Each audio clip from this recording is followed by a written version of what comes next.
everyone! Welcome back to my channel!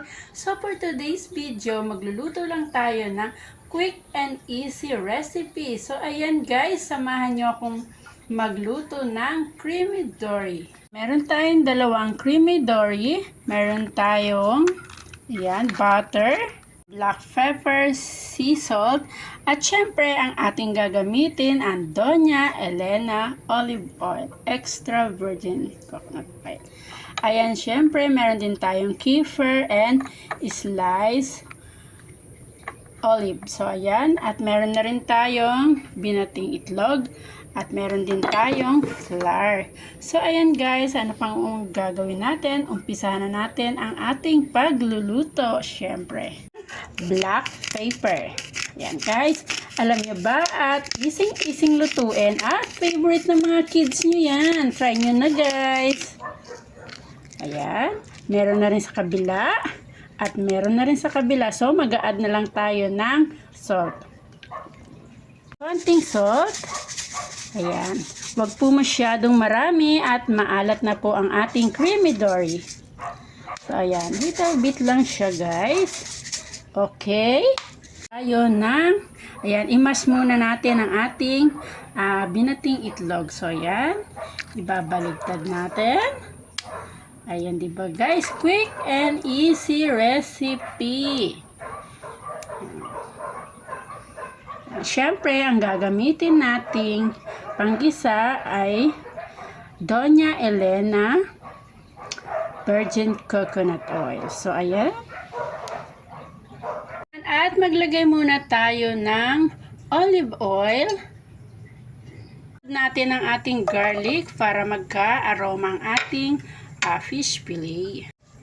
Ayan, at hindi masyadong sunog kailangan para lang magkaroon ng aroma ang ating olive oil bago natin ilagay ang ating fish fillet. So, quick and easy guys. Lagay na rin natin ang ating butter. Ayan. So, it's okay na to guys. Tatanggalin muna natin ang ating garlic at ilalagay na natin ang ating fish fillet. So, ayan na nga. Ready na ang ating creamy dory dito sa ating flour. So, hindi masyadong madami. Yung saktong-sakto lang. Parang kumapit lang ang flour sa ating creamy dory. So, ayan guys. Diba? Quick and easy. Ayan. Ready na natin sa ating frying pan. Another one. So, ayan guys madaling gayahin. Ginaya ko lang din to sa content creator. Ayan. Take it easy.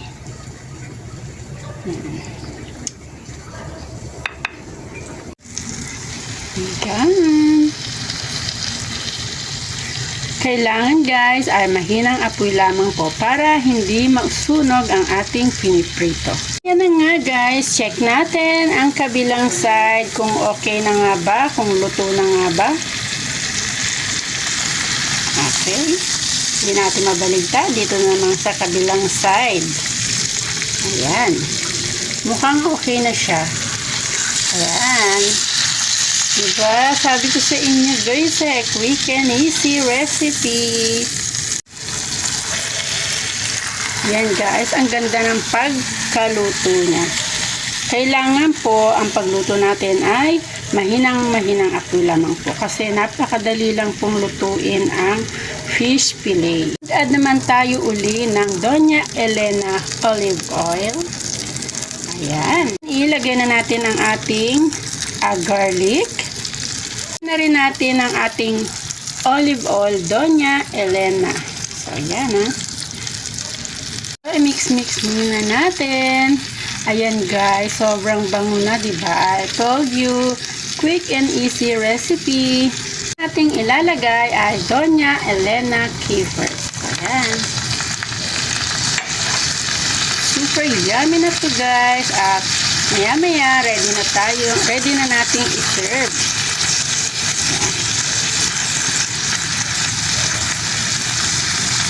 Go guys! Ayan na nga, luto ng ating quick and easy fish fillet. So, ayan guys, madaling gayahin. Don't forget to like, share, and subscribe. Magandang buhay!